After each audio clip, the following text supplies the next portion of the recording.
ഓരോ ദിവസം ചെല്ലും തോറും 3 അറ്റ്ലസ് നമ്മുടെ ലോകത്തെ മുഴുവൻ ഞെട്ടിച്ചുകൊണ്ടിരിക്കുകയാണ്. ഫണ്ടിങ് ഇഷ്യൂ കാരണം നാസ ഇപ്പോഴും വായ തുറന്നിട്ടില്ലെങ്കിലും നമുക്ക് ഒരുപാട് ഇൻഫർമേഷൻ ഈ അടുത്ത് കിട്ടിയിട്ടുണ്ട്.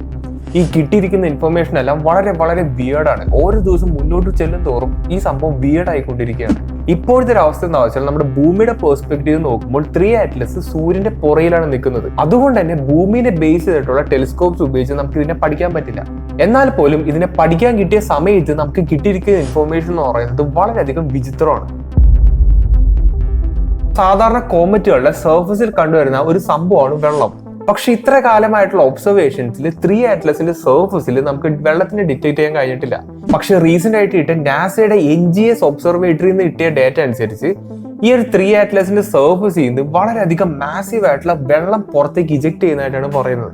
ഓരോ സെക്കൻഡ് 40 കിലോഗ്രാം വെള്ളമാണ് 3 അറ്റ്ലസിന്റെ സർഫസിൽ നിന്ന് പുറത്തേക്ക് ഇജക്ട് ചെയ്യുന്നത്. ഇത് കേൾക്കുമ്പോൾ നിങ്ങൾക്ക് ചോദിക്കാൻ പറ്റും, അത് സാധാരണ ഒരു കാര്യമല്ല, ഏതൊരു കോമറ്റിന് ഉണ്ടാവുന്ന ഒരു സംഭവമല്ല എന്നുള്ളത്. ഒരു ടിപ്പിക്കൽ കോമറ്റ് എടുത്ത് നോക്കുകയാണെങ്കിൽ അത് സൂര്യന്റെ അടുത്തേക്ക് എത്തുമ്പോഴാണ് അതിന്റെ സർഫസിലുള്ള വെള്ളം മുഴുവനും മെൽറ്റ് ആയിട്ട് അത് സബ്ലിമേറ്റ് ചെയ്ത് തുടങ്ങുള്ളൂ. കാരണം സൂര്യന്റെ അടുത്ത് എത്തുമ്പോൾ ടെമ്പറേച്ചർ കൂടും. അങ്ങനെയാണ് ഇതുവരെയായിട്ട് നമുക്ക് ഒബ്സർവ് ചെയ്യാൻ കഴിഞ്ഞിരിക്കുന്നത്. പക്ഷെ 3 അറ്റ്ലസും സൂര്യനും തമ്മിൽ ഏകദേശം 400 മില്യൺ കിലോമീറ്റേഴ്സ് ഉണ്ടായിട്ട് പോലും അതിന്റെ സർഫസിൽ നമുക്ക് സബ്ലിമേഷൻ കാണാൻ കഴിയുന്നുണ്ട്. സൂര്യനിൽ നിന്ന് ഇത്ര ദൂരമുള്ള സ്ഥിതിക്ക് വളരെ ചെറിയ രീതിയിലുള്ള സബ്ലിമേഷൻ ആയിരിക്കും നമ്മളെല്ലാവരും പ്രതീക്ഷിക്കുക. പക്ഷേ ഇതിൽ നിന്ന് വരുന്നത് വളരെ ഹൈ റേറ്റ് ഓഫ് സബ്ലിമേഷൻ ആണ്. ഇങ്ങനത്തെ ഒരു സംഭവം മനുഷ്യർ ആദ്യമായിട്ടാണ് എൻകൗണ്ടർ ചെയ്യുന്നത്. ഇവിടുത്തെ ഏറ്റവും വലിയ കോമഡി എന്താ വെച്ചാൽ എന്തുകൊണ്ടാണ് ഇങ്ങനെ സംഭവിക്കുന്നത് എന്നതിനെ പറ്റിയിട്ട് ഇതുവരെയായിട്ടും ഒരു പ്രോപ്പർ എക്സ്പ്ലനേഷൻ നമുക്ക് കിട്ടിയിട്ടില്ല. നമുക്ക് ആകെ അറിയാവുന്ന റീസൺ സൂര്യന്റെ ചൂട് കാരണം ഇങ്ങനെ സംഭവിക്കുന്നു എന്നുള്ളത് മാത്രമാണ്. അതല്ലാണ്ട് വേറെ ഒന്നും നമുക്ക് ഇതുവരെയായിട്ട് അറിയില്ല. പക്ഷെ കുഴപ്പം എന്താ വെച്ചാൽ നാസ ഇതിനെ ഒബ്സർവ് ചെയ്ത ഒരു സമയത്ത് 3 അറ്റ്ലസ് നിന്നിരിക്കുന്ന ഒരു സ്പോട്ട് എന്ന് പറയുന്നത് അധികം ചൂടില്ലാത്തൊരു സ്ഥലമാണ്.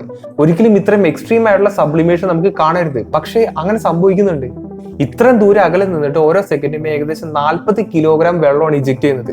അങ്ങനെയാണെങ്കിൽ സൂര്യനും ഈ ഒരു സംഭവം തമ്മിലുള്ള ക്ലോസസ്റ്റ് ഡിസ്റ്റൻസ് എന്ന് പറയുന്നത് ഒക്ടോബർ 30-ാം തീയതിയാണ്.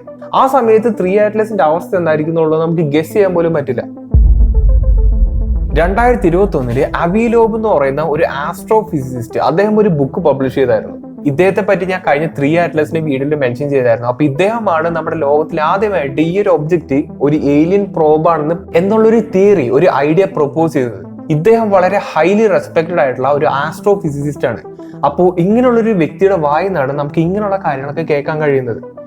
അങ്ങനെ 2021 ഇദ്ദേഹം പബ്ലിഷ് ചെയ്ത ബുക്കിൽ പറയുന്ന ഒരു സംഭവമാണ് ഇതേപോലുള്ള ഒരു ഇന്റർസ്റ്റെല്ലാർ പ്രോബ് അല്ലെങ്കിൽ ഒരു എക്സ്ട്രാ ടെറസ്ട്രിയൽ വിസിറ്റർ നമ്മുടെ സോളാർ സിസ്റ്റത്തിലേക്ക് വരികയാണെങ്കിൽ അത് മോസ്റ്റ് പ്രോബബ്ലി ഒരു വലിയൊരു ഷിപ്പ് പോലത്തെ ഒരു സംഭവമായിരിക്കും. ഓക്കെ, ഇപ്പോൾ നമ്മൾ സാധാരണ ഒരു സിനിമയിലൊക്കെ കാണുന്ന പോലെ ഒരു വലിയൊരു മദർ ഷിപ്പ് ഉണ്ടാവും.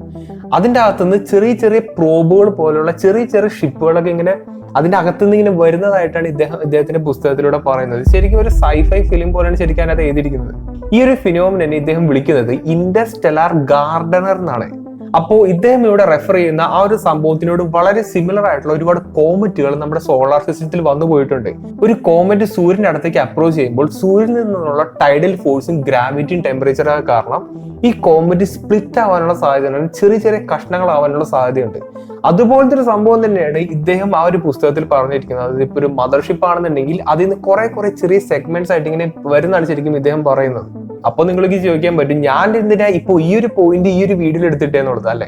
പക്ഷെ സംഭവം എന്താ വെച്ചാൽ ഇതേപോലത്തെ ഒരു സംഭവം സംഭവിക്കുകയാണെങ്കിൽ നമുക്കത് ഡിഫറൻഷിയേറ്റ് ചെയ്യാൻ പറ്റില്ല. അത് നാച്ചുറൽ ആണോ അതോ ഒരു ആർട്ടിഫിഷ്യൽ പ്രോബ് ആണോ എന്നുള്ളത് നമുക്ക് ഡിഫറൻഷിയേറ്റ് ചെയ്യാൻ പറ്റില്ല. കഴിഞ്ഞ കുറെ മാസങ്ങളായിട്ട് നമ്മളെല്ലാവരും വെള്ളം കുടിപ്പിച്ചുകൊണ്ടിരിക്കുന്ന ഒരു സംഭവമാണ് 3 അറ്റ്ലസ്. അപ്പോൾ ആ ഒരു സംഭവം ഇതേപോലെ സൂര്യൻ ടൈഡൽ ഫോഴ്സ് കാരണം ഇങ്ങനെ സെപ്പറേറ്റ് ആയി പോവുകയാണെങ്കിൽ അതൊരു നാച്ചുറൽ കോസ് കൊണ്ട് സംഭവിച്ചതാണോ അതോ ഈ പറയുന്ന പോലെ ഒരു ആർട്ടിഫിഷ്യൽ പ്രോബ് കാരണം അതിങ്ങനെ സെപ്പറേറ്റ് ആയി പോകുന്നതാണോ എന്നുള്ളത് നമുക്ക് ഭൂമിയിൽ നിന്ന് നോക്കിയാൽ മനസ്സിലാവില്ല. അതിലൂടെ ഇദ്ദേഹം ആഡ് ചെയ്യുന്നത് ഇതൊരു തരത്തിലുള്ള ഇന്റർസ്റ്റെല്ലാർ സീഡിങ് പോലെ ആയിരിക്കുന്നതാണ്. അതായത് ലൈഫ് എന്ന് പറയുന്ന ആ ഒരു സംഭവം മറ്റുള്ള ഗ്രഹങ്ങളിലേക്കെല്ലാം ട്രാൻസ്ഫർ ചെയ്യുന്ന ഒരു ഫിനോമിനനാണ് ശരിക്കും ഇദ്ദേഹം ഇവിടെ ഉദ്ദേശിക്കുന്നത്. ഭൂമിയിൽ എങ്ങനെയാണ് ലൈഫ് എമർജ് ചെയ്തത് അതിനുള്ള ഒരു ഹൈപ്പോത്തറ്റിക്കൽ സിറ്റുവേഷനാണ് പാൻസ്പെർമിയ എന്ന് പറയുന്നത്. അത് സിമ്പിൾ ആയിട്ട് പറയുകയാണെങ്കിൽ ഒരു ഉൽക്ക പോലത്തെ ഒരു സംഭവം നമ്മുടെ ഭൂമിയിലേക്ക് വീഴുകയെന്ന് വിചാരിക്കുക. ഈ ഉൽക്ക പോലത്തെ ഒരു സംഭവത്തിന്റെ അകത്ത് ലൈഫ് ഉണ്ടെന്ന് വിചാരിക്കുക. അപ്പോൾ ആ ലൈഫ് എങ്ങനെയെങ്കിലും നമ്മുടെ ഭൂമിയിൽ വന്ന് ഇടിക്കുമ്പോൾ അത് നമ്മുടെ ഭൂമിയിൽ സർവൈവ് ചെയ്യുന്നുണ്ടെന്ന് വിചാരിക്കുക. അപ്പോ ഈ ഒരു ലൈഫ് നമ്മുടെ ഭൂമിയിൽ വന്ന് സർവൈവ് ചെയ്യുകയും നമ്മുടെ ഭൂമിയിൽ അത് സീഡ് ചെയ്യുകയും ചെയ്യും. അതിന്റെ അർത്ഥം ഭൂമിയിൽ ലൈഫ് ഒറിജിനേറ്റ് ചെയ്തത് ഭൂമിയിലുള്ള നാച്ചുറൽ കോസ് കാരണമല്ല, നേരെ മറിച്ച് എക്സ്റ്റേണൽ ആയിട്ടുള്ള ഒരു ഫാക്ടർ കാരണമാണ്. അതിനെയാണ് പാൻസ്പെർമിയ എന്ന് പറയുന്നത്. ഏകദേശം അതിനോട് സിമിലർ ആയിട്ടുള്ള ഒരു സംഭവമാണ് ഇദ്ദേഹം റെഫർ ചെയ്യുന്നത്. ഇതൊക്കെ വെറും ഒരു സയൻസ് ഫിക്ഷൻ മാത്രമായിട്ട് കേട്ടാൽ മതി, കാരണം കൂടുതൽ ഡാറ്റാസ് നമ്മുടെ കയ്യിലില്ല. ഇപ്പൊ വേറൊരു രീതിയിൽ പറയുകയാണെങ്കിൽ ഇതേപോലെ ഇപ്പൊ ഒരു കോമറ്റ് സ്പ്ലിറ്റ് ആവുകയാണെന്ന് വിചാരിച്ചോ, അത് ചിലപ്പോൾ നമ്മുടെ സോളാർ സിസ്റ്റത്തിൽ അല്ലെങ്കിൽ ഏതെങ്കിലും ഒരു സോളാർ സിസ്റ്റത്തിൽ ലൈഫ് ഉണ്ടെന്ന് സെർച്ച് ചെയ്യുന്നതായിരിക്കും. ഒരു അഡ്വാൻസ് ഡ്രോൺ ആണെന്നുണ്ടെങ്കിൽ നമ്മുടെ ഇമാജിനേഷൻ ലിമിറ്റ് ഇല്ലാത്തതുകൊണ്ട് തന്നെ ഏത് രീതിയിൽ വേണമെങ്കിലും നമുക്ക് ഈ ഒരു സംഭവത്തെ അപ്രോച്ച് ചെയ്യാം. ഇപ്പോഴേ ഞാനൊരു കാര്യം പറയാം, ഈ തിയറി ഞാനല്ല പ്രപ്പോസ് ചെയ്തത്, ഒരു വെൽ റിനൗണ്ട് ആയിട്ടുള്ള ഒരു ആസ്ട്രോ ഫിസിസിസ്റ്റ് ആണ്. ഈ ഇടയായിട്ട് ഞാൻ ഇതിനെപ്പറ്റി വളരെ ഡീപ്പായിട്ട് റിസർച്ച് ചെയ്യുന്നുണ്ട്. അപ്പൊ അതിൽ നിന്ന് മനസ്സിലാക്കി എടുത്ത ഒരു പോയിന്റ് ഞാൻ പറഞ്ഞുതരാം. ഈ ഒരു സംഭവം 3 അറ്റ്ലസിന്റെ ട്രജക്ടറി എന്ന് പറയുന്നത് ജൂപ്പിറ്ററിന് അടുത്തൂടെ പാസ് ചെയ്യും, മാർസിന് അടുത്തോടെ എന്തായാലും ഇപ്പൊ പാസ് ചെയ്തിട്ടുണ്ട്, പിന്നെ വീനസിന് അടുത്തോടെയാണ് പാസ് ചെയ്യുന്നത്. പക്ഷെ 3 അറ്റ്ലസിന്റെ ട്രജക്ടറി നോക്കുകയാണെങ്കിൽ അത് ഭൂമിയിലെ മനഃപൂർവ്വം ഒഴിവാക്കുന്ന രീതിയിലാണ് പോയിരിക്കുന്നത്. അതുകൊണ്ട് തന്നെ ഒരുപാടെന്ന് പറയുമ്പോൾ ഒരുപാട് ആൾക്കാർ വിശ്വസിക്കുന്നത് നമ്മുടെ ഭൂമിയിൽ ഇന്റലിജന്റ് ലൈഫ് ഉണ്ട്. അപ്പോൾ ഈ ഒരു സംഭവത്തെ ഒഴിവാക്കിയിട്ടാണ് ആ ഒരു ട്രജക്ടറി പ്ലാൻ ചെയ്തേക്കുന്നത് എന്നാണ് ഒരുപാട് ആൾക്കാർ പറയുന്നത്. ഈ ഒരു സംഭവത്തെ ഭൂമിയിലുള്ള ഇന്റലിജന്റ് ലൈഫ് ഡിറ്റക്ട് ചെയ്യുകയാണെങ്കിൽ അത് നെഗറ്റീവ്ലി അതിന് ഇമ്പാക്ട് ചെയ്യുമോ എന്നുള്ളൊരു പേടി കൊണ്ടായിരിക്കും ഈ ഒരു സംഭവം ഈ ഒരു ട്രജക്ടറി എടുത്തിരിക്കുന്നത്. അങ്ങനെയുള്ള ഒരുപാട് കൺക്ലൂഷൻസും ഒരുപാട് സ്പെക്കുലേഷൻസും ഇപ്പോൾ നമ്മുടെ ഇന്റർനെറ്റിൽ അവൈലബിൾ ആണ്. ഞാനിപ്പോ പറഞ്ഞത് ഒരു സ്പെക്കുലേഷൻ അല്ലെങ്കിൽ ഒരു സയൻസ് ഫിക്ഷൻ പോലെ നമുക്ക് കാണാമെന്ന് വിചാരിക്കാം. പക്ഷെ ഞാൻ ഇനി പറയാൻ പോകുന്നത് വളരെയധികം ഇമ്പോസിബിൾ ആയിട്ടുള്ള ഒരു സംഭവമാണ്.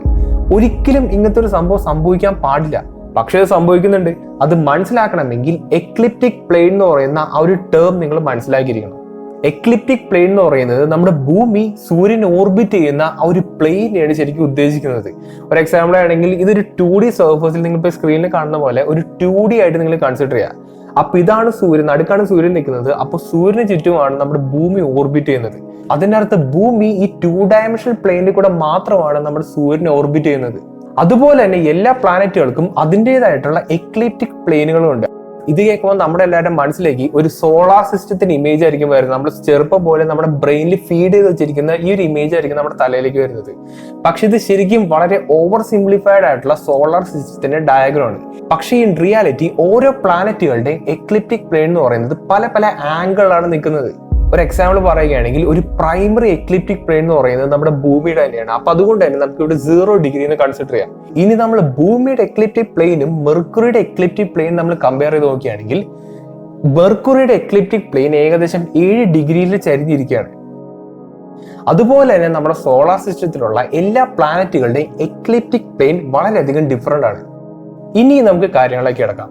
ഒരു ഇന്റർസ്റ്റെല്ലാർ ഒബ്ജക്റ്റ് ഒരു സോളാർ സിസ്റ്റത്തിലേക്ക് എൻ്റർ ചെയ്യുന്നത് ഏത് വഴി കൂടെയാണ് നമുക്ക് പറയാൻ പറ്റില്ല. അതുകൊണ്ട് തന്നെ സാധാരണ ഇതേപോലുള്ള ഒരു ഒബ്ജക്റ്റിന്റെ എക്ലിപ്റ്റിക് പ്ലെയിൻ എന്ന് പറയുന്നത് വളരെയധികം എക്സ്ട്രീം ആണ്. ഒരു എക്സാമ്പിൾ പറയുകയാണെങ്കിൽ ഓമോമോയുടെ എക്ലിപ്റ്റിക് പ്ലെയിൻ എന്ന് പറയുന്നത് 127 ഡിഗ്രീസ് ആണ്.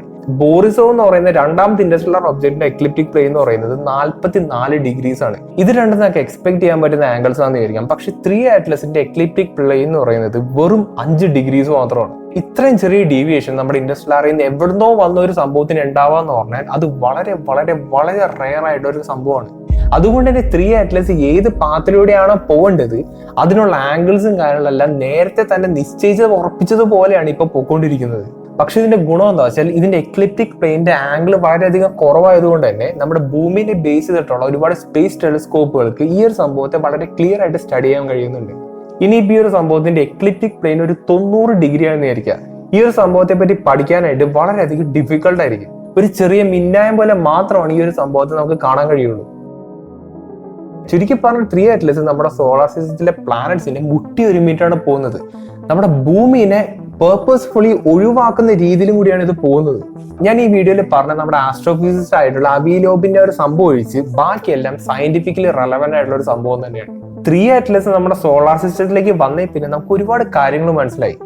നമുക്ക് നമ്മുടെ യൂണിവേഴ്സിനെ പറ്റിയിട്ട് ഒന്നും അറിയില്ല, ഒരുപാട് കാര്യങ്ങൾ ഇനി അറിയാനുണ്ട്. ഒരുപാട് ആൾക്കാർ ഈ ഒരു സമയം കൊണ്ട് ഡിസ്കസ് ചെയ്യുന്ന ഒരു സ്പെക്കുലേഷൻ കൂടി ഞാൻ പറയാം. ഇതിപ്പോ നാസ കറക്റ്റ് സമയത്ത്, അതായത് ഒക്ടോബർ 3 ഒരു സംഭവത്തിന്റെ ഫോട്ടോ എടുക്കാൻ പറ്റുന്ന പഠിക്കാൻ പറ്റുന്ന അതേ സമയത്ത് തന്നെ ഷട്ട് ഡൗൺ ആയി പോയല്ലോ. അപ്പൊ ഒരുപാട് ആൾക്കാർ പറയുന്നത് അവര് അരുതാത്തത് എന്തോ അവിടെ കണ്ടു, എക്സ്പ്ലെയിൻ ചെയ്യാൻ പറ്റാത്ത എന്തോ ഒരു സംഭവത്തെ അവർ ഡിറ്റക്ട് ചെയ്തു. അതുകൊണ്ട് തന്നെ ആ കറക്റ്റ് സമയത്ത് വേറൊന്ന് റീസൺ പറഞ്ഞുകൊണ്ട് ലൈവ് ഫീഡും കാര്യങ്ങളെല്ലാം അവർ ഓഫ് ചെയ്തതായിട്ടാണ് ഒരുപാട് ആൾക്കാർ പറയുന്നത്. ഇവരിപ്പോ ഈ ഫേസ് ചെയ്യുന്ന ഈ ഫണ്ടിങ് ഇഷ്യൂ വളരെ കൺവീനിയന്റ് ആയിട്ടുള്ള ഒരു റീസൺ ആയതുകൊണ്ടും അധികം ആൾക്കാർ സംശയിക്കാനും വഴിയില്ല. ഇതൊരു വൈൽഡ് സ്പെക്കുലേഷൻ ആയിട്ട് നിങ്ങൾ കൺസിഡർ ചെയ്താൽ മതി. അപ്പോൾ ഇനി കൂടുതൽ അപ്ഡേറ്റ്സ് വരുമ്പോൾ നമ്മൾ ഓരോരോ വീഡിയോസ് ആയിട്ട് അപ്ഡേറ്റ് ചെയ്യുന്നതായിരിക്കും. അപ്പോൾ നിങ്ങൾക്ക് എന്താണ് തോന്നുന്നത് അതൊന്ന് കമന്റ് ചെയ്ത് അറിയിക്കാൻ ശ്രമിക്കുക. അപ്പോൾ നല്ലൊരു ടോപ്പിക് ആയിട്ട് ഞാൻ അടുത്ത വീഡിയോ കാണാം.